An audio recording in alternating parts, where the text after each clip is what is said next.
welcome to the Cover One Buffalo podcast. You are joining your 2-0 host, Greg Tompsett, and my undefeated partner in crime, Aaron Quinn. Aaron, how does it feel to be the bully on the block?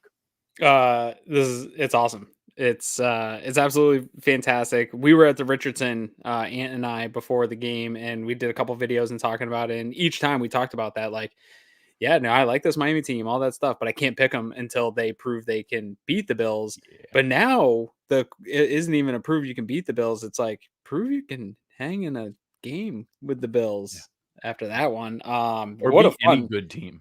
Yeah, that they only beat bad teams. They embarrass the yeah, bad teams, but totally they boat race only them. beat bad Yeah. teams. Full What a front runner. fun way to spend a primetime evening. The Mm. first of a weird, wacky schedule here, though, of getting ready for the show. Like I was setting up for the show in like the final 4 minutes of the game because like we were just coasting at that point. So nice way to kick off the primetime schedule for the year, Greg. Yeah, it was pretty. There was an awful lot of good things. Just in case you stumbled upon this show and don't realize why you're watching or listening, you are joining us because the Buffalo Bills have shellacked the Miami Dolphins 31-10. It was never much of a ball game. Miami did tie it at one point and made it 7-7. 7-7. Yeah. Uh, and then the Bills pretty much just pulled away painfully and powerfully the rest of the time. Yeah. We're going to talk about it. And I know some folks in the chat, this could be the James Cook game. This could be the Jamarcus That's Ingram the sign game. tonight, There baby. were, James Cook. oh yeah, there was a lot of different things. I'm going to call this the offensive line game. This offensive line dominated this game. I was a little concerned. Jalen Phillips looked good. We talked about how Calais Campbell was really powerful. They did not touch Josh Allen. So not only did he not get sacked, there were no quarterback hits. I don't even know if they're going to register a pressure or a hurry. Maybe that late rollout, technically, someone might get credit for technically a pressure at the very end when he was rolling out. They did not touch Josh Allen one time. The box score currently has 0 quarterback hits, 0 sacks. Jersey's We'll clean. see what they track for anything. Yeah. You add in, so on top of the fact that they kept Josh Allen completely pristine, they helped James Cook to a dominant game. Even when the entire second half, they knew we were running the ball. We still ran the ball 26 times for 108 yards, 4.2 yards per carry. All of the raw statistics are going to be incredibly muted because we kept turning them over and getting the ball in short field. So we didn't have a bunch of like 80-yard drives like we normally do to stack up yards. So on paper, it'll look like we had 247 yards, but it's because we were playing dominant on both sides of the ball, dominating the trenches. The defense, Daquan Jones lived in their backfield. They could not block him. This was trench warfare, and they brought a pea shooter to that fight. Yeah, I'm gonna call this the Bobby Babich coming out party game a little like bit. it. I think the defense really did the job tonight. You saw, I still track the explosive plays. Bills won that 6-1. Miami didn't get their first explosive play until 20-something yarder to Waddle and late in the third quarter. They kept everything in front of them. Classic, traditional, how the Bills want to, but tackled much better than they had last week. Tackling got a little sloppy at times. Nothing really leaked out. There was a lot of 13, 14 yarders. Like it would be frustrating. They would get a first down. They extend some of these drives, but Rapp, Hamlin, you saw the linebackers getting down and they were tackling downfield, but they weren't allowing those 13 yarders to become 20, 30-yard plays, which is where Miami thrives on. That's how they were able to complete that comeback against the Jaguars, was creating some of those explosives, getting themselves back into the game. And this defense took it away. And you were without Bernard early in this game. He goes out, and then you're really looking pretty weak in the middle of the field. And McDaniel and Tua were not able to exploit that. And I think that was coaching. I think Babich, McDermott had this defense coached up. You said it just a second ago. Daquan Jones looked unblockable. There were sections of the game at Oliver was just like throwing people around. Von Miller looked explosive. Got that like bend back. Got some of that bend back. They got flat-footed on a couple of those like sweeps and plays, but then they adjusted and they didn't later in the game. And Miami wasn't really able to really stretch that defense and create those explosive plays. And I think that's big shout out to Bobby Babich getting that defense ready for this test, especially when you lose your team captain and middle linebacker in this game. have to go to your kind of fourth, fifth options at linebacker at this point, right? And it didn't become a something that an offensive guru, mastermind type of guy could pick you apart and have their way in the game. And so kudos to that coaching staff tonight. Great job by McDermott and Babich. Yeah, let's throw around a couple more fun statistics for this defense. I have them at 7 turnovers on the game because they had 3 interceptions and 4. Well, and the turnovers on drives downs. don't count. Yeah, They can't stop. they should. Yeah, they Well, if we're can't going to stop do me. that, then I would also give Ingram the a turnover plus an explosive play for the pick six. If we want, Yeah, I we like can get it. real creative. They can't stop me. Yeah. So I count 7 turnovers that they had because they had 3 interceptions on Tua. One of them, one of the most textbooks examples of arm strength. There were 2 of them in this game where there was a honey hole shot where Tua could have got it to Tyreek in time, but the ball took so long to get there that Tyreek couldn't get his feet in. And then he literally tried to throw that third ball away and just throw it out of the field of play, and he didn't have a strong enough arm to get it onto the sideline. And Jamarcus Ingram got the easiest lollipop pick six he's ever going to have in his career. 2 pretty like pop-up picks today. Like Christian Benford did like most of the work. Yeah, he did the hard work and tipped it up to him on the one. I currently see them at 10 tackles for a loss. Yeah. You had 3 players with 10 tackles too. You had Hamlin, Spector, Dorian Williams, all with 10 tackles. Christian Benford adding 7. 9 different players had a tackle for a loss. Yeah. Technically, we only had 2 sacks, but it's because a lot of it was pressures into the turnovers. But they gave Ed Oliver the one, which was directly from Daquan Jones. Like Daquan Jones walked his guard back into the backfield, and the quarterback had nowhere to go, and Ed got a sack. Vaughn bent the edge on his sack, looked fantastic. 5 more quarterback hits, a defensive touchdown on the game. And honestly, it's been a minute since we've opened our show gushing about the defense first and gushing about the dominance of the offensive line. Maybe ever. I don't know if we've ever had a show where we led with offensive line and defense. And I saw a lot of really smart people tonight on Twitter. I saw Lewis. We saw Robert Mays. We saw some really, really sharp people. Ted Wynn. Some really sharp football people talking about, man, if the Bills have this power game going and you still have to worry about Josh and they have this defensive line, we might have underestimated what this team has. And again, it's a long season, 15 regular season games to go, but the Bernard injury is going to be a there's a lot of scary stuff to be worried about. But just the possibility that they have this power offense with options to spread the ball around passing still, and this kind of defensive line to be able to take over a game and make things happen. Maybe there's a little more excitement here than people realized. I also want to say, I think the fact that this is going to get in a little like Kyle Salagi is more of an expert on this, but the vibes tonight of the offense and just how Josh was like, I don't think there was any plays where Josh really like pressed even. We're talking about him staying clean and the ability to not take sacks, but even when he received pressure, like there wasn't a lick of sugar high Josh. He was in total command of this offense, taking what they gave him at points, just taking the swing passes, just waiting guys open, waiting for guys to sit in the zone. There was nothing they could throw at Josh that really threw him off this game. There was a couple times where they threw something, he just did the right thing and got rid of the ball, threw it away.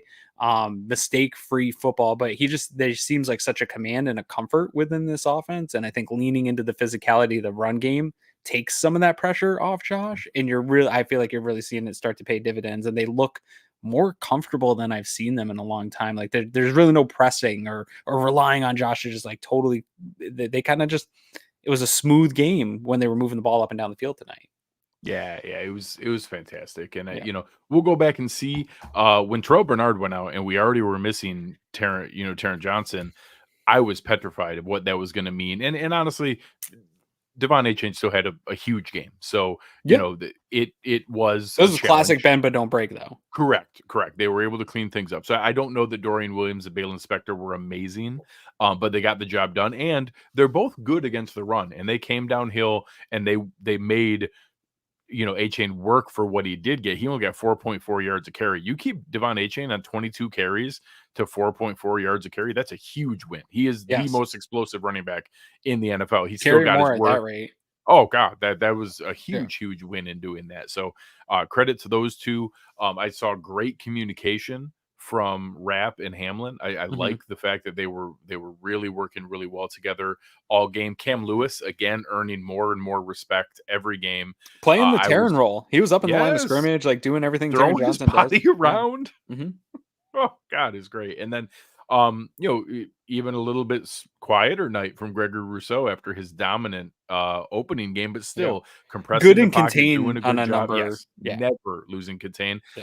Shout out, honestly, Casey Toohill was okay.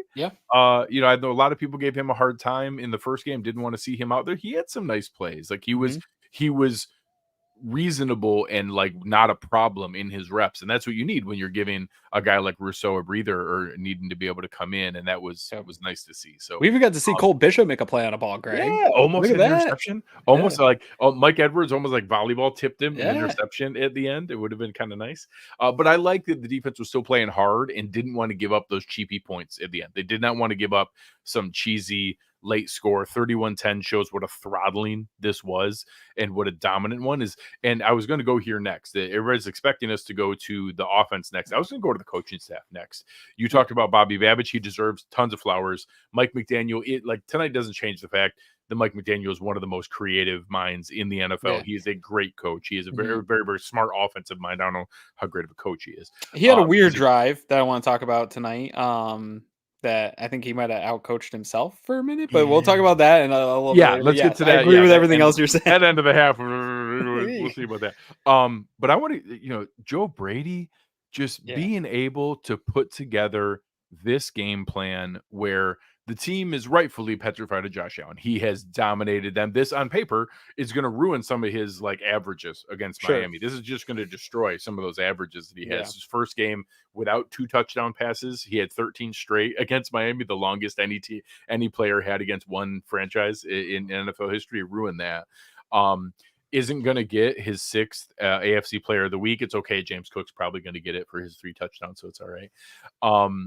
But Joe Brady setting up this offense, efficient, moving the ball all over, crushing them with these clean, nice cutback lanes, setting up the team so much pre-snap motion and movement, getting them where you're getting the leverage in the right spot, then having the double team or the second layer block from the offensive line where you're giving Cook a chance to break a big one. And he did over and over and over again. So shout out to Joe Brady. It was just a great performance by both coordinators tonight. Yeah, both coordinators are good. I think this looks great for Sean McDermott. Had his team ready to go. They were the more physical team. This was something that we talked about the last 2 weeks of winning in the trenches, right? Makes all the difference if you can apply that over 4 quarters. And that was kind of what we were pounding on the preview show was I think the Bills were better on both sides of the ball there. And if they can do that 10, 12 times, right, in this season and put those types of physical efforts together, matched with this new kind of ability to have some power and physical run game, that's a tough team to beat. You already were a tough team to beat because of Josh Allen, but now if you can really bleed out teams physically in a game like this, that makes it that much more difficult to stop. In this era where these offenses are explosive like Miami's, if you can slow them down with physicality, man, that's kind of the ticket to doing it. Yeah. And as I'm throwing around flowers, we'll get to it here with Sean McDermott as well. We only went for it once on 4th down, and it was not a gimme. That 4th and 3 was a long 4th and 3. That's a play that is analytics-wise is not a slam dunk go. That's a coin flip kind of decision. A lot of teams, it's automatic at 4th and 2 or lower. That was 4th and 3 in a spot, but I like that they were gutsy and put themselves in a position to do that. And not only did you decide to go for it, but Joe Brady working up a perfect man beater to be able to anticipate they were going to bring pressure, turn around and get that we get a score besides just the conversion. It was just a fantastic confluence of great decision from McDermott, backed up by a great play call from Joe Brady and excellent execution from Josh. And hey, what do you know? James Cook didn't drop a touchdown pass. Yeah, not only that, it's also a bunch of things. One, it's great situational football, right? We'll get into the breakdown of the game and drive by drive and stuff, but the defense gets a turnover. And so this is also what Sean McDermott talked about last year about everybody playing together, right? And having that balance across your team. So you get the turnover, you get into this drive, and smart situational football here. It's a 4th and 3. You take a timeout and see, you get the look of exactly what Miami's giving you for the look. You take your time out, you drop the play, to your point, that gets you exactly where you need to be. But not only that, that's one I've got marked to go back and watch, because you got the beater for Cook, but I think there's probably like four that play they're going to come back to in these situations for 3, 2, whatever. They had like 6 different types of route combinations that no matter where you're sending pressure from, somebody's hot and they're wide open for 3 yards. Like Samuel was coming out of the backfield, I think, on that one. Shakir was wide open on one side. You had Dalton Kincaid coming up the seam. Like, he's got stuff layered in this that we're just kind of starting to see that I think is going to get really creative and fun as we go through the year. And that Sean McDermott's going to feel more and more comfortable going for it in those situations, knowing that he's going to dial up those nice plays to make it easy for us. Yeah, so shout out to some of the folks giving us these fantastic contributions here before we go drive by drive. Yeah. Madsbid's talking about Sean McDermott owns the LOL fins. I like it. I like the creativity. Remember in the summer when we were excited to see Milano and Bernard in the field together? Yeah, sadly, we'll see where that goes. Yeah. Obviously, there's no good scenario with a pectoral injury, even if it's a strain. That's a couple weeks, like that's a longer injury, and if you need surgery, like Milano did, that's a couple months, and maybe he's back for the playoffs. So there's no good things that come with a pectoral injury. If it's a strain, maybe it's only 4 to 6 weeks or something like that. But it's Yeah. a pec injury is not great. So we'll Yes. see where But that we one have goes. all week next week to suffer over that. We got a long Yeah, time in yeah, we got between time. games. We got Yeah, time. I'm 10 not days. ready to suffer talking about Yeah. that, man. Oof. Yeah, But here from CJ for sure. Prayers up for Tua. yeah, That was really scary. I CJ's the hate the man. What's up, Dolphins. CJ? I hate the Dolphins more than anything. I never want to see stuff like that. Like you don't want to see No. injuries for anybody, but that was scary. Like you don't want to see that stuff. It just really, really, Nope. really, really stinks. It's Sophia, the one thing appreciate about football, your man, is comments there. seeing Oh seeing people get hit like that is a still it's like, man, I hate watching. That's like the one thing about football that makes it tough to watch. Sophia yeah. always in here, Oh, showing our love. guy Appreciate Padden, Yeah. appreciate him very much, and the creativity on offense and having that kind of option to go to the power play is fantastic. It really really helps. Yeah, Cole Bishop with a nice play at the end is fantastic to see. Joe, really appreciate you. Very very generous of you. Yeah, the defense I was agree. awesome. The Yeah. scoring themselves, and this isn't. We didn't do this against the Panthers. We didn't do this against the Broncos. Like you just destroyed what many people have as like a top 3 offense in Yeah. the league. Some people would have had number 1. Everyone had as a top 5 offense in the league, Mhm. and you just beat them down in their own house at home. Yeah. Tyreek Um, Hill had 3 catches for 24 yards. Again, yeah, like Sean McDermott's figured that puzzle out. That's yeah, no yeah. longer a thing. So here's a guy I've gone on multiple shows doing kind of AFC roundtables over the Okay. last couple Yeah, of yeah, years. yeah. This guy, you'll see his name on Twitter is Big Rat. He's a big Yep. Dolphins guy. We kind of had an agreement that I was going to read if the Bills lost, I would still read his message. But he sent us 2 of them here. Congrats, Bills Mafia, Dolphins fan here from YWC Football Podcast. Buffalo clearly out game plan Miami tonight, even before the Tua injury, and the division still runs through Buffalo. Send a follow-up one here. I would just add it's a long season. Tua has never lost to the Jets or Patriots, whereas those teams have given Buffalo more trouble. It's a long season. We'll see what happens. So I Sure. appreciate him so holding Yes. on to that hope and everything Yeah. that's there. But yeah, tonight was a beating. Yes, it is a long season.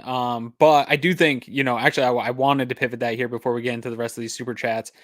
Something I want to pivot with you, Greg, before we get into the play by play and the rest of those super chats is like, how detrimental do you think this can be to a team like Miami? It was talked a little bit about on the broadcast. Anthony and I talked about it a little bit too, of like this early test to get over that hurdle. We heard even McDaniel talk about it in the press conference this week that yeah, of course. Like the division runs through them. Of course, that is our goal for the season.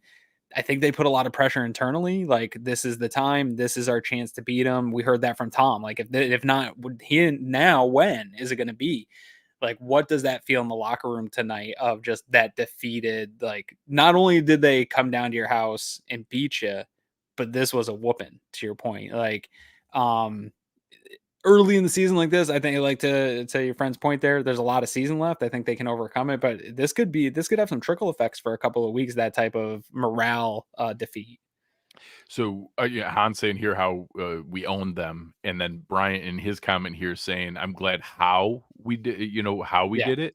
I think those are the two things: is that we not only went down there and beat them, but they physically dominated them. So being able to not have Josh touched, run the ball at you when you know that's the most demoralizing thing in football. The most demoralizing thing in football is for a team to run the ball when you know they're running the ball. Like, you should be able to stop that. That's only pure physicality. And they continued to do it and run the ball at you. So on offense, you couldn't touch our quarterback, and we ran the ball at you when you knew it was coming and still did it effectively. On defense, we dominated your offensive line and pushed you around. And then there wasn't anything dirty, there wasn't anything Yeah. nasty or inappropriate on the tackle. You unfortunately lose your quarterback. That whole stew together over a long break of 10 days here, that is going to be a really hard time in that locker room. That is going to plant so many seeds of doubt and all the questions of, Warren Sharp was already out there with the Aquaman meme of like Dolphins against, really good team or against mediocre teams, Dolphins against bad teams. Like it's impossible for that not to creep in. Yep. This is still a super talented team. It's still like the fastest team in NFL history. They're going to bounce back. I don't think that their season completely spirals, but they're going to have to be really, really careful not to let that happen, because like you said, that's now 10 days for that to kind of just marinate and sit there. And if they're not careful, they have to travel out to Seattle next for their next game. Tennessee looks like kind of a game team. The Patriots aren't as much of a gimme as they thought. The Colts are playing pretty well. The Cardinals are a game team. So in a stretch here where I'm guessing a lot of Dolphins fans looked at that and said, "Oh, that's 5-0. We're in great job." Like Seahawks, Titans, Patriots, Colts, Cardinals, that's 5-0. We're getting 5 wins there. Yeah. Now, how long is Tua out?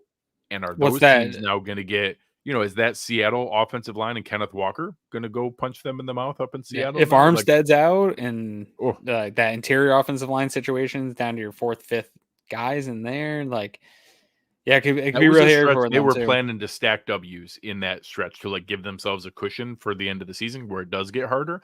If they don't now it starts really getting really tight. Yeah. Yeah, no, for sure. Right. Does what's it got to take for McDaniels to get hot, for his seat to get hot? So the wheels would have to really fall off, right? And he's going to get the grace of this Tua thing is going to, it's going to muddy it. Like, it's going to be really hard to place the blame on him, especially if Tua misses a long stretch or comes back and is iffy. I don't think the blame is going to be placed at his feet cleanly. Yeah. And I think he's built up enough cachet where if this season goes really off the rails, next season could be that hot seat. He's got to at least win a big game though, like up against the like, if you go into the offseason if he can't like beat a 5, like a real playoff contender. I don't know. Interesting.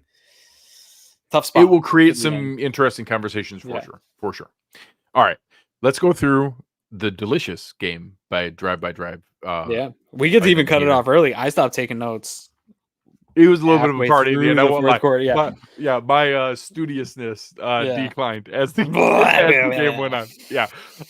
So we open up and Bills win the toss. Last week we saw the Cardinals took the ball. The Bills are consistent. And you heard Josh Allen talk about that. We are a defer team.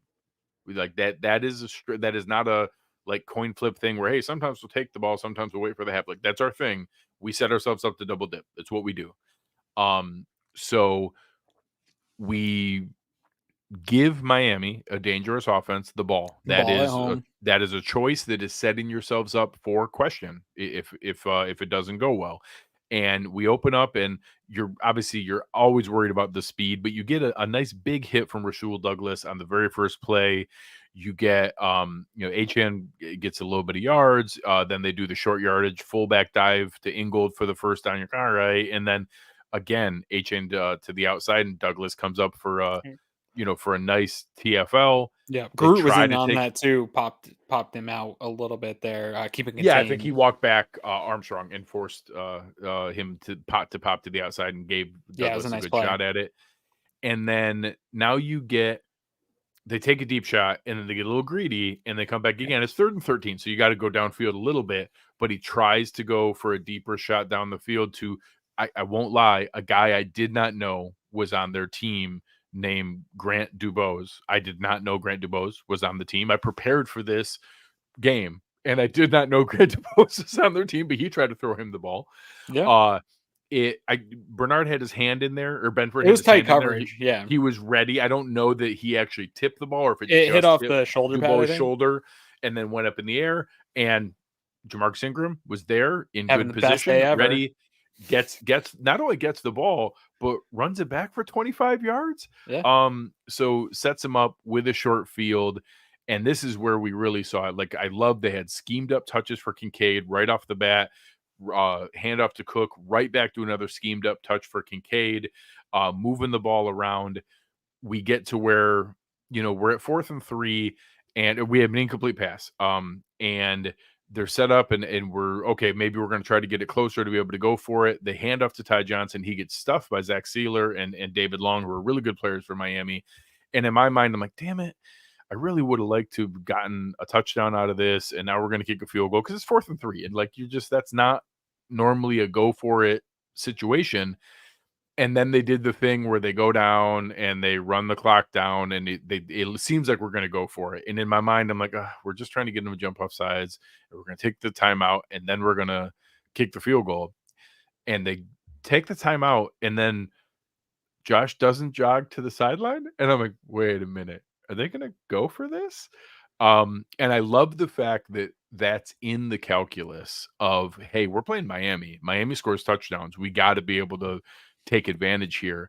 And just the gutsiness of that decision of, a less than 50-50 analytics decision, and you take the circumstance, the team, the opponent into play, go for it. And not only that, you get rewarded with, we talked earlier, great play call, great execution from Josh and James Cook. And you don't just convert, you score from 17 yards out. And that really, really set the tone for the game. yeah, no, I absolutely love this. I actually think maybe Joe Brady is a listener of the Cover One Buffalo postgame show. Because last week I was getting in on him a little bit, like even in the victory of saying like, yes, nice. I liked a lot of things we saw.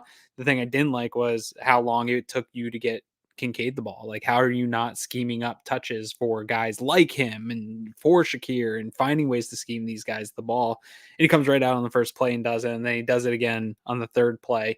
And you saw it at a half too, like being able to just find a way to get a touch to your playmakers, start right out that way. Love it.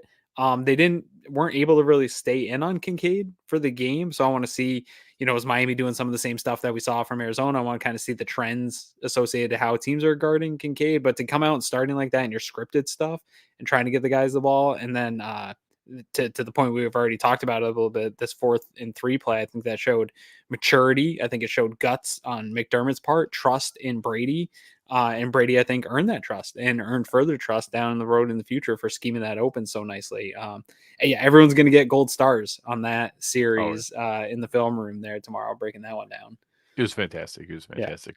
Some comments I'm seeing from the post-game show, from the post-game presser, Sean McDermott said that during the game, someone came over to him and asked if it was a home game because the Bills fans were so loud and so impactful during the game. That's awesome I believe to it. hear. It got real quiet in there for sure Oh. for some awkward moments, but Yeah, real quick. So here the next drive we kick off, and you see the potential of this Miami offense. 15 yards, 4 yards, 10 yards, 14 I was gonna say, yards, but again, no 8 yards. explosives. The Bills They made them did, earn this. yes, and I think if we go back and look on the game, they had one play over 20 yards, and it was one Yeah, to 21 Waddle, yard play to 25. Jalen Waddle. Yeah. Everything else was the long play was 16, 15, 17, 13, 10, and they still, those are still chunks in the grand scheme of things. You're getting first downs, but it's not the chunks you normally see. The 80, the backbreaker that Miami had with Jacksonville last week, where Etienne fumbles going into the end zone, would have made it 24-7. Imagine if they were 0-2 right now. Yeah. And then Miami comes back and you get the 80-yarder to Tyreek Hill and breaks it right back open. We never allowed them to get that big play. And this is another stretch where Tyreek Hill, his career against the Bills, 3 catches for 24 yards. Like, the Bills have Tyreek Hill's number. Like, they have a game plan that works and does not allow Tyreek Hill to have big games against them. That's really, really powerful. But they moved their way down the field. Ended it with a swing pass, to Devon Achane. Really nice setup. We've actually seen the Bills run this before, where they do the kind of leaked out fullback lead on a swing pass, where they'll put some eye candy off to the left, but while you're doing that, you have the fullback and the running back leak out to the right, and then you swing it to the fullback. And here, this was right after the Terrel Bernard injury, so Balen Spector had just come in. He didn't catch that, they were kind of leaking out that way, and he didn't catch that Alex Ingold was going over there with Achane. So then Cam Lewis got kind of hung out to dry and was in a no-win situation where you have a fullback lead blocker and Devon Achane coming at you. Yeah. And he wasn't able to make a heroic play to stop it. So they get the touchdown. And it kind of stunk because, hey, we kind of got a gimme on the short field, but they came right back and drove right back down the field. And, Nervous Mafia was there because on the next play, or on the next drive, we get, 3 yards and 6 yards right off the bat, but then Josh kind of fumbles the shotgun snap. It hits him in his good hand, actually. And then aren't able to connect with Matt Collins, and we punt it right back to them. And it feels like, man, did we kind of blow an opportunity here? Yeah. Are we going to be in that spot? And it just, a little bit of anxiety started. Yeah, a little bit. Although I think, sometimes the Bills settle into games like that. And it did look like, even though, again, Miami just scored on that scoring drive outside of the touchdown play, I felt good in that they weren't giving up the explosives. They were making it hard on Miami. And there was a point in this drive where it was getting towards like 8 plays, and then they got towards 10 plays. And it's like, man, if they don't get this and they're taking 7 minutes off the clock and they settle for a field goal here, like, that's a loss, is what I'm thinking is, man, if I can make the Bills defense make them string together 8 to 12 play drives that take 7 minutes and they're ending in 3, or maybe one ends in a touchdown, I feel good about that. The thing that was most concerning going into this game is those explosives is turning into a 5-play drive where there's a 60-yarder to Waddle in there somewhere. That's where this team is much more concerning to me, in that they can keep up with a Josh Allen led offense. But fortunately for us, we didn't have to like unlock that offense for the Bills. You could stick to the game plan here because after you punt the ball, 3 plays later, you get another interception here, and you get it from Christian Benford, who had a game today, man, led to multiple turnovers, some big stops. There's one in the fourth quarter where I just wrote dog next to it because the guy's just playing great, but comes up with a interception here, get you the ball right back. And now you weren't feeling nervous for long, were you? Yeah, it helped a ton, obviously, and especially because you saw some of Tyreek Hill's explosive speed on that end around and getting him out of bounds. And yeah, RJ is a Nervous Mafia. Like, he is the embodiment of it, and I love it. You're consistent. You're there with us all the time. But yeah, RJ is Nervous Mafia. I credit him for the self awareness. So the Bills get it back here, and that interception from Christian Benford goes a long ways. It's now 2 for Tua, which, for as much crap as we give Tua, he doesn't actually turn the ball over a ton. No. So this was kind of uncharacteristic. We come right back here, and now we get, a little touch to Shakir. Josh scrambles, and right there, that was the one that told you this was a little bit different. He slid the earliest I've ever seen him slide. Yeah. And up on into that 2nd point, and 8 run. up until that point, there was a couple of moments in this game where there's like, oh, this could be a designed run for Josh in like any other situation. And you could tell that there was a message clear to Josh of Concerted like, effort. yeah, let's not push it any further than we have to tonight. Yeah. So we go then, and now again, a little bit of anxiety, like, hey, let's make sure we take advantage of this. They convert to Khalil Shakir, another nice touch to him, then another nice run to Cook. We actually had a shot. I think if Josh leads Curtis Samuel on that wheel route a little bit, Curtis Samuel gave Jordan Brooks a little bit of kind of a head fake and then goes deep. And if Josh led him just a little bit more, I think that could have been a touchdown. Yeah. Almost came the contested catch, but good on Brooks to keep up with a player like Samuel. Comes back.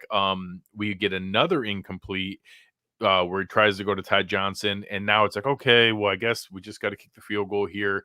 And again, it's not as like there was opportunity here to be able to really take control of this game, and it's only 10-7, and we're giving the ball back to an explosive offense. And Yeah. you're just feeling like, okay, man, we're controlling this. I just wish we had a little bit more to show for it to be able to go through there. And now the defense comes in.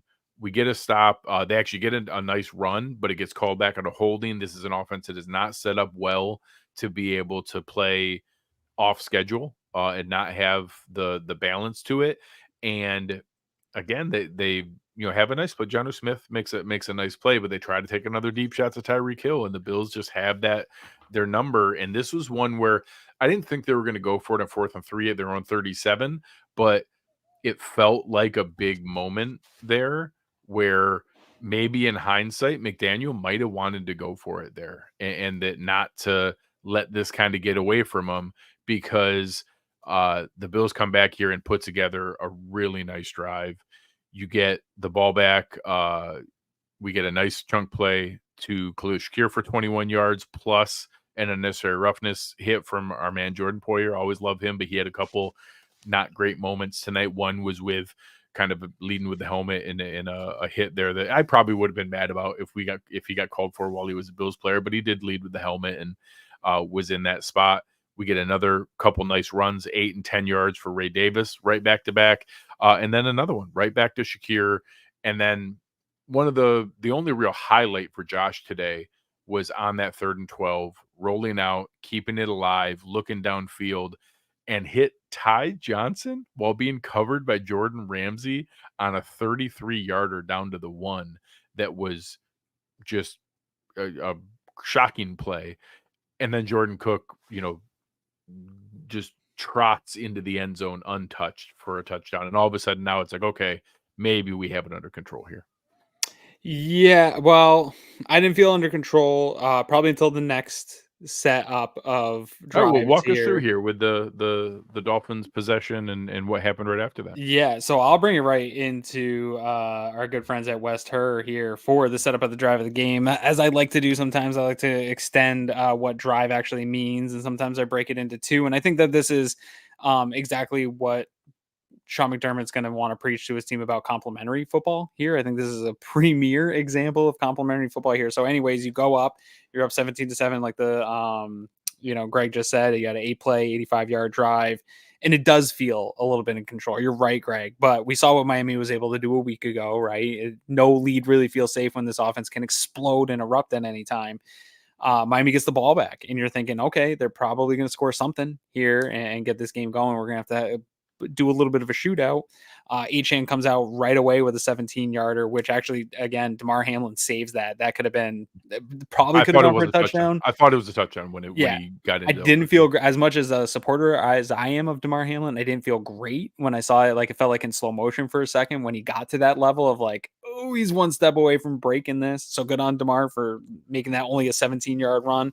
And then they kept pounding to Achane, which it's just kind of stopped. And then Dorian Williams with the big stuff on a 3rd and 1 to make it a 4th and 2, which gives Miami into the situation where they're passing on 4th down, and Tua takes take away the short run. Yeah, you take away that short run, and then you're in a passing situation. And Tua, I mean, one, he didn't have much of an option because his guard got pushed into him, basically, but he didn't even try to get rid of that ball or do anything. It takes a sack on a 4th and 2, and you get a turnover on downs, which you're arguing is a toxic differential. I'm not going to tell you can't do that. So that's a big turnover here for the Bills.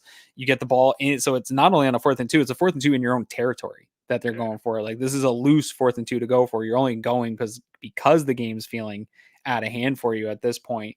So the Bills get the ball and they go on a 1-play 49-yard, 9-second drive with a handoff to James Cook, who takes it for 49. And James Cook, sir, all the fantasy nerds out there on Twitter that have been complaining for a long time, they have it. I 3 hope that touchdown everybody first half. I hope he wasn't sitting on your bench because he hasn't been getting those touchdowns, because he had a day today for your fantasy team. And this 49-yard run absolutely caps off this game, puts you up 24-7. And for me, it's the drive of the game, because how often, Greg, do we get to have one play 9-second drives that we talk about as the play of the game, but also in a meaningful part where you really do start to separate from this game? Yeah, this 100% threw them for a loop. And you want to know how I know that? They had the most confusing drive I've ever seen as the follow-up to this. So Yeah.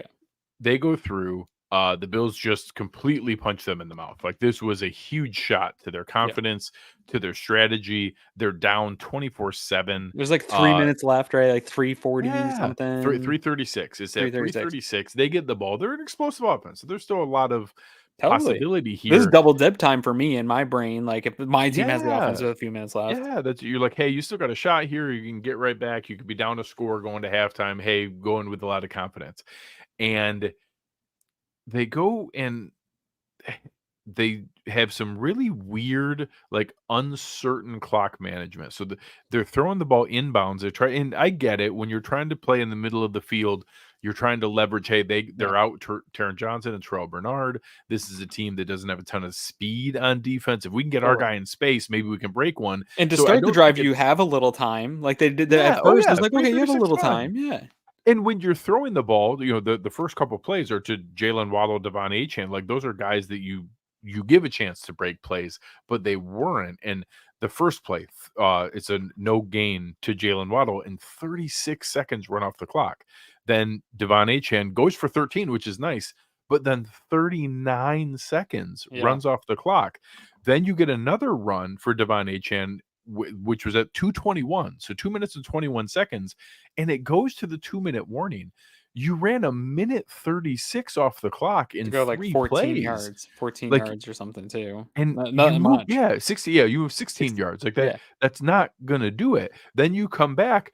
The first play, it goes to Devon Achane, and they run 38 seconds off the clock. It's a minute 22. They haven't used a timeout. You go to Jonnu Smith, and now for the first time, they kind of hurry up a little bit, but 20 seconds runs off the clock. And then for the first time the entire drive, they show kind of an effort to get the ball out of bounds, and they run a little swing pass to Devon Achane, and he goes out of bounds. And the clock stops for the first time at 57 seconds. And it just was wild to see them do this. They come back now. They try to run it, which is an interesting choice with 57 seconds left and 40 yards out. And Gregory Rousseau hits Achane for a 5-yard loss. They then have to take a timeout. But they also, even then, they let like 6 seconds go off the clock while they decided to take a time. Honestly, it felt like it might have only been like a couple seconds, but it felt like immediately take a timeout after a 6-yard loss. I think 5 or 6 seconds is about right. They could have done it at 38 or 39, and they ended up stopping it at 33. Now Tua actually scrambles and converts a 3rd and 11. Good on him. They caught us in a blitz on the other side where Von Miller dropped into coverage. So they got you. They got us. They had a good play call on that play. But again, he is in bounds. So the next play is to Jeff Wilson. He gets tackled in bounds. They got to take another timeout. 21 seconds left. Then Tua passes short in the middle to Tyreek Hill. It's not a crosser. It's not getting Tyreek Hill to the outside. This, if you have a quarterback with a stronger arm, you could throw more outs on these plays.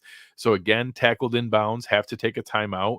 Now Buffalo smartly takes a timeout because there's 16 seconds left. We're not going to get the ball back. So you give your defensive line a blow. And they get a little bit of pressure. They get the ball to Jonnu Smith. It goes out of bounds. Again, our defense takes a timeout, give our defensive line a blow. And on the last play here, you see it where we get pressure on Tua, and he has to try to pass the ball. It goes incomplete. And they end up having to kick a 34-yard field goal. And like, it technically counted as points, and it did cut it from 3 possessions down to 2, from 17 to 14. Like, that is an impactful milestone.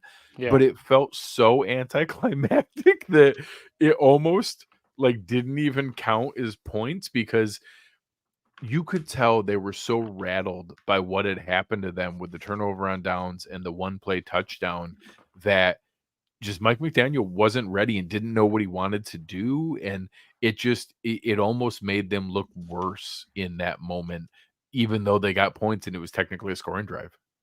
Yeah, in 6 drives, you had 2 interceptions, 1 was a turnover on downs, and 1 you held them to a field goal. Like, that's dominant, in this type of against this type of offense at home in these situations. For the Bills to hold that possession, again, Mike McDaniel helping along the way with those decision making.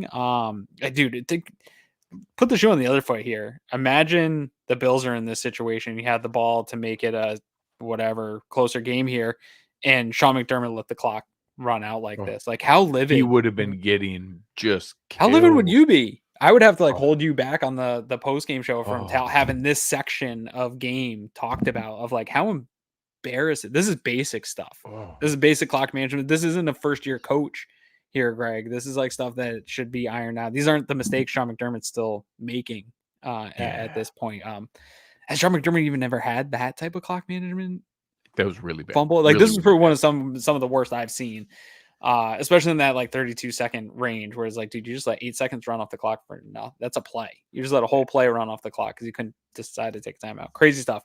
But yeah, the defense in this effort in the first half, man, holy cow, 2 interceptions, 1 turnover downs. They'll end up getting 2 more in the day and then holding to a field goal there. Just, dude, going into the locker room, absolutely jacked, just sucking all the life out of that field. Like, cool, we got a field goal. The fans didn't even care. Yeah. And I mean, credit to this team because we ended up not double dipping because they No, did milk the rest of the clock there. So obviously we could have had a longer drive and not the 49-yard 9-second one. bless you. And it end up comes back where we have the ball and could have made it seem kind of like a double dip, but their defense actually stepped up and, Yeah. and made a play. We get another quick touch to Kincaid. We get the first down to James Cook. We then get a nice little tunnel screen to Curtis Samuel, but then they stuff us on a run, 'cause Yep. we're not going to do it every single time. And then we get, But they needed again, they took a timeout on the they first drive, burn a and timeout dude, what and are they doing? they took 2 early You know what it timeouts was? I when you're think trying to come back. broadcast They said had play is 12 guys on the canceled. field. Yeah, They had 12 guys on the field, and, again, it's worse to let Josh have a free play down the field because he could just throw definitely. it up to anybody and have a free Yes. play. So it's not, and 3rd and 7 down to 3rd and 2 is not great. Like, that is a pretty significant swing, Sure. but it's still your second half timeouts are gold. You Dude, cannot especially burn down those in spots 14. like that. Did Like, to have a comeback, you're gonna need clock management for here. So he wastes it there. They're lucky we miss. And Josh, if Marcus Valdez-Scantling looks over his outside shoulder instead of his inside shoulder, he probably catches that for a nice deep pass. He looks yeah. over his inside shoulder, tries to then pivot back around. He had him It's beat. They're just gonna connect bad on luck. that. They're gonna Yeah, it's connect a just bad couple luck. times. Yeah. Yeah, he had that right. And Josh rightfully went outside because the inside Poyer was there and could have made a play on it. So that's the right play. Sam Martin, pretty nice game out of Sam Martin. Another Actually punt consistent. inside it was no crazy ones. Put 2 of them inside the 20. Had a 65-yarder that he kicked a little too far, which is, you can't be mad at somebody for kicking it 65 yards. Like, that one ended up a touchback, but Yeah. um get it here. And so now the Dolphins have the ball back. And it's one of those where, okay, we're only up 24-10. We didn't take advantage of the double dip. We gave them the ball back. It's kind of one of those things where the speed of their team gives me so much anxiety that even when Yeah. we're controlling the game, they can get back in games so fast. And, Well, just like again, even on this, the 2nd and 9 here, Achane catching a swing pass, like he gets out in oh, space on some of these plays, and like you just see Rap or like Dorian Williams is the only thing in between Achane and a 80-yard touchdown or something, and it's real. Like he can bust out that fast, and every time the Bills were able just to hold that to okay, you got the first down, but you're not going anywhere. And this was another one of those drives where I remember on that 2nd and 9, like that play could have gone. And against other teams, it does. But you come up and you tackle, and then you're able to live another play here and get them into a situation where you get to cause a turnover on a big 3rd down. yeah, and it happens here. A quick shout out to Matt here, bringing up that we only had 1 penalty tonight. Sean McDermott's going to love Clean, that. dude. Sean McDermott One looked good penalty. today. We're not, yeah. Some people owe him an apology right now tonight. And on this third down play, you get pressure from AJ Epinesa. Admittedly, he had been kind of quiet here the first 2 games. I think that people were asking some fair questions. Sure. This is a big time quarterback hit. Got Tua to where he thought he was going to be able to throw the ball over the sideline and just throw it away. Which again, it was 3rd and 5, so throwing it over the sideline isn't some heroic act. Like it was going to be a punt, and we were going to get the ball back either way. They always ask what's arm strength matter, but he couldn't get the ball to the sideline. So it was like the easiest pick six I can ever imagine. Like it just kind of floated up in the air, and you could see Jamarcus Ingram like start running towards it, and I'm like watching it as it's happening. I'm like, wait, is that not going to make it to the side? Oh my God. And then you see Ingram get it and just trot the 31 yards into the end zone for the easiest pick six touchdown you're ever going to see. And now it's 31-10. And now it's a party. We're just partying on the internet. There's Bills fans in the Discord. There's just a party. The Discord was hot tonight. It was a lot of fun. Yeah, man. Credit to the defense here, because the Dolphins, obviously, it's tough when you get a pick six because the defense doesn't actually get a break. Your reward is, hey, you get to come right back on the field. And now not only do you come back right back on the field, but the Dolphins put together a long drive. And they hey, we're going to multiple third downs. You could see Tyreek Hill getting a little animated on the sideline. So the first ball goes to him. They start to try to force the ball. You actually get their biggest play of the game. Jalen Waddle, his speed shows up, kind on of a third down. Takes one right up the middle for 21 yards. They kind of keep moving their way down. Achane's picking up another couple chunks here, 16 yards.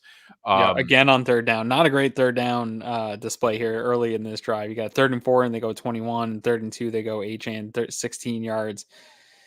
Tough sledding, man. But resilient on this defense to hold up here in this drive. And the big play here was the 3rd and 3, because it's 3rd and 3 at the 12. And this is the play where Daquan Jones like walks his guy into the backfield 4 yards. And then Ed Oliver's there to clean up a really nice tackle for loss on Achane. So now you go from 3rd and 3 to 4th and 4. And this is the play, unfortunately, where, Tua scrambles. And it was a 7-yard scramble. So it was 4th and 4. Like he knew the yard marker. You only needed to cross the 10. So it's one of those plays where he wasn't going to score. Like there was, Hamlin was there. There was 2 other defenders right behind Hamlin. It's not like he saw wide open space and he thought, oh, if I can get through Hamlin, I can score. Like you got to know to slide in that I think he was going down and just it was like an awkward hesitation in going down. Maybe. It looked like he was going. He wasn't pushed down or anything. He was like Hamlin. He delivered the blow. Like he put his helmet down into Hamlin's shoulder and knocked Hamlin backwards. He delivered the blow in the collision. Yeah. It was a weird move. Like he was trying to go. I don't know what he was thinking. Yeah, I'm glad that we didn't see it a bajillion times, because it was right not to keep re-showing it. Yeah. Unfortunately, as soon as it happened, he turns over. He has that weird, like, finger spasm thing, and everyone saw it immediately, and it immediately took, I'm not trying not to be selfish here, like, took a lot of the kind of fun out of the game, because now it just made you feel, very uncomfortable for his health, for his long-term health, for his, mental well-being. This is his 6th confirmed concussion in his career. This now brings up a ton of questions for him long-term. I have no idea, with a guy that had that kind of displayed activity, who then was confirmed with a concussion, as the sideline reporter mentioned 6 minutes into the evaluation, was still in the locker room with his family later on. This isn't something that I think is going to clear up in 10 days. And that just is scary and sad to be able to be in that position. So now Skylar Thompson comes in. You shouldn't let Skylar Thompson score, and they didn't. They held them scoreless the rest of the game. We ended up punting and having another turnover on downs. If there's any negative of the game, is that Tyler Bass watched himself miss. I think it was tipped. That was a tip. Some people were trying to say it was tipped. It was not. Miami was noted that way in the Miami box. Was saying Miami was saying they tipped it. I hope so, because the way that ball came off, that's not a miss. That was like It that changed. gives him the mental out of being like, oh, well, it got tipped. Okay, I probably would have made it. There's the only thing I cared about is I didn't want him mentally to be in the space of, oh crap, I thought I fixed this, and he had been kicking really nicely. So I'm gonna hope that was true. And then they have another drive at the end, and I'm glad we didn't give up the cheesy gimme touchdown because we stopped them again. Yeah, they So played it tough. The defense still played tough down to that, to not never give up gave that up anything one. cheap. No cheapies. Yeah, I'm calling that a tipped one. We'll watch it back on film, but I'm no physics major, but I don't think the ball moves like that off of a foot. I don't think so. So yeah, I'm giving that one to Bass. Actually, I think Bass had a nice day. Like I should build a little Bass confidence meter back here, and I can add to it as the season you color goes. in the thermometer like a fundraiser thing. Yeah, his meter went up a little bit today. I like that. Yeah. So this is going to be a weird game where a lot of our like fun statistical metrics aren't going to look amazing. We only have 13 first downs. We normally have 20 plus. We only have 247 yards. We normally have like 350 or 400. I bet efficiency will look good. 5.5 yards of play.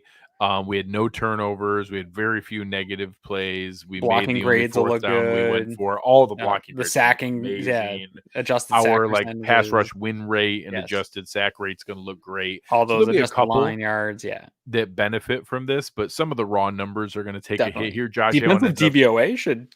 Oh yeah, skyrocket. Josh Allen ends up 13 of 19 for 139 yards. Super clean. Is it okay that we ran more than we passed? I don't know if that's okay to win. I've been told that. Is that allowed? Are we allowed to be okay with that? Or that like all the efficiency metrics that we were just talking about where we're hyper efficient. I was told that you're only efficient when you pass the ball. So that must not be true. We probably had a bad game. I'm sure someone will find out. I'm not going to win a lot more like this, fellas.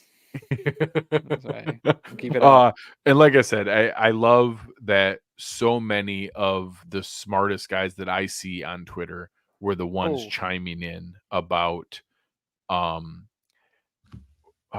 Richard. Man, it's just amazing.